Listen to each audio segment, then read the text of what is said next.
Details చూద్దాం. Tirumala laddu వివాదంతో YCP హడలెత్తుతోంది. Laddu నాణ్యత వివాదంతో జగన్ కు ఉచ్చు బిగుస్తోంది. అటు తిరుమల వివాదాన్ని కేంద్రం సీరియస్ గా తీసుకోగా దేశమంతటా జగన్ కు వ్యతిరేకంగా హిందూ సంఘాల నిరసనలు తెలుపుతున్నాయి. భోపాల్లో జగన్ దిష్టిబొమ్మల్ని హిందూ సంఘాలు తగలబెట్టాయి. తిరుమల వివాదంపై రామ జన్మభూమి ప్రధాన పూజారి సత్యేంద్ర దాస్ స్పందించారు. ఇది ధర్మంపై జరుగుతున్న కుట్ర అని సత్యేంద్ర దాస్ అన్నారు. ఇటు ఏపీలోనూ జగన్ తీరుపై భక్తులు భగ్గుమంటున్నారు. ఈ అంశంపై కేంద్ర హోంశాఖకు ప్రముఖ న్యాయవాది వినీత్ జిందాల్ ఫిర్యాదు చేశారు. సిబిఐ విచారణ జరపాలని ఏపీసీసీ చీఫ్ షర్మిల డిమాండ్ చేశారు. అలాగే సుప్రీంకోర్టు పర్యవేక్షణలో విచారణ జరపాలని సిపిఐ నారాయణ కోరారు.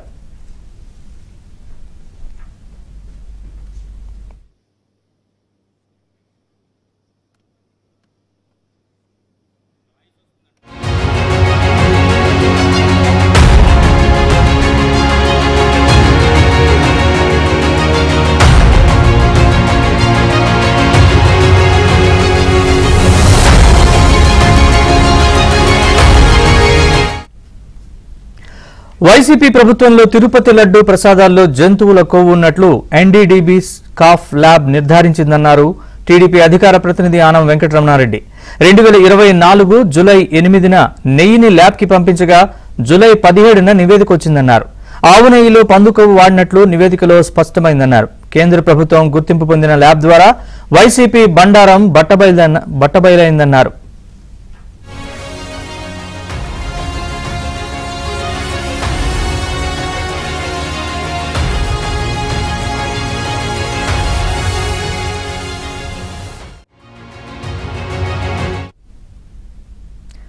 టీటీడీ మాజీ చైర్మన్ వైవి సుబ్బారెడ్డి, మాజీ ఈవో ధర్మారెడ్డిపై హిందూ సంఘాలు పోలీసులకు ఫిర్యాదు చేశాయి.